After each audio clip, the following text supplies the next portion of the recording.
Chapter 17 of Matthew, verse 10. And his disciples asked him, saying, Why then say the scribes that Elijah must first come? And Jesus answered and said unto them, Elijah truly shall first come and restore all things. But I say unto you that Elijah is come already, and they knew him not, but have done unto him whatsoever they listed. Likewise shall also the Son of Man suffer of them. Then the disciples understood that he spoke unto them of John the Baptist. Here, the disciples are learning that John the Baptist was Elijah in spirit. Today we're going to talk about the Transfiguration of Jesus. Okay, kicking this off. In the Gospels, Jesus takes Peter, James, son of Zebedee, and John the Apostle up to a high mountain. Many people speculate this mountain being Sion, Mount Hermon.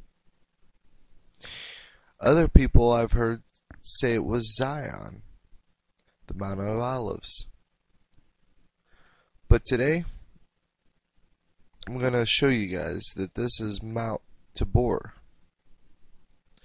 This is neither of the mountains most people say it is, but it is Mount Tabor. Note that in the Gospels, this mountain is not necessarily even named. But when you look at the scriptures, you'll find out that it's near Galilee, that they are very close to Galilee. The closest mountain to Galilee on any map is Mount Tabor. Mount Hermon, anytime mentioned, most scholars should know this already. Mount Hermon is just infested and steeped into black magic and dark arts.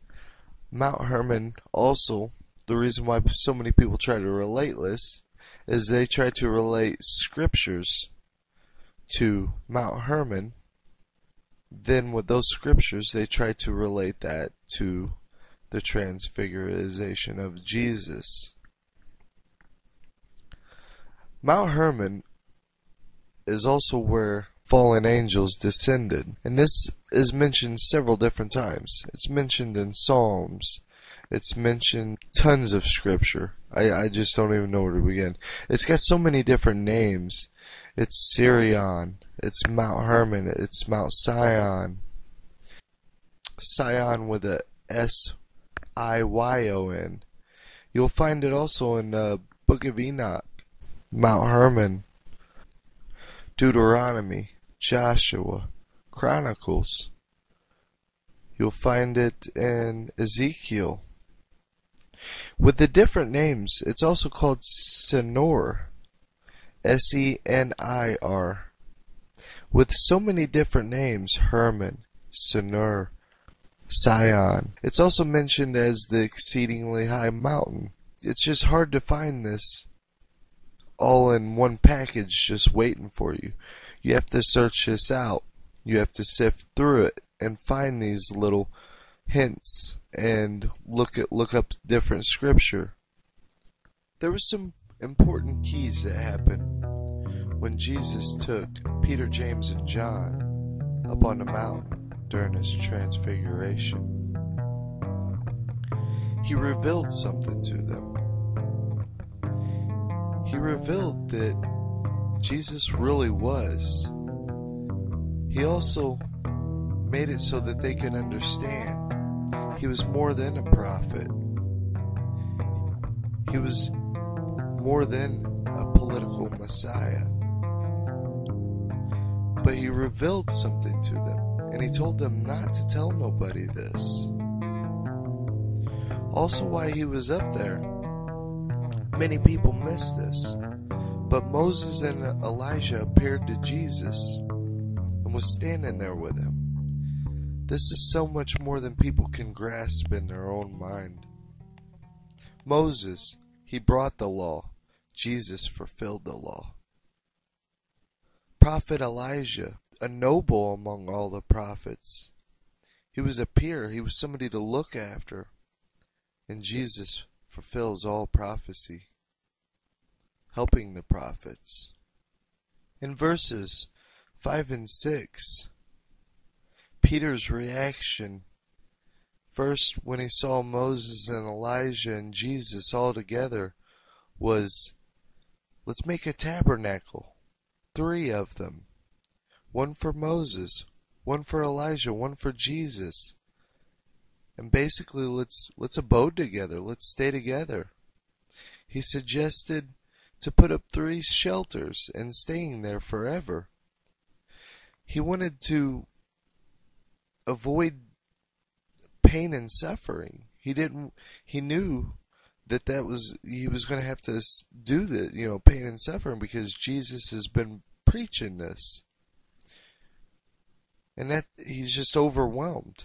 That was his first instinct, was, hey, we could hide out right here. We don't have to go back down.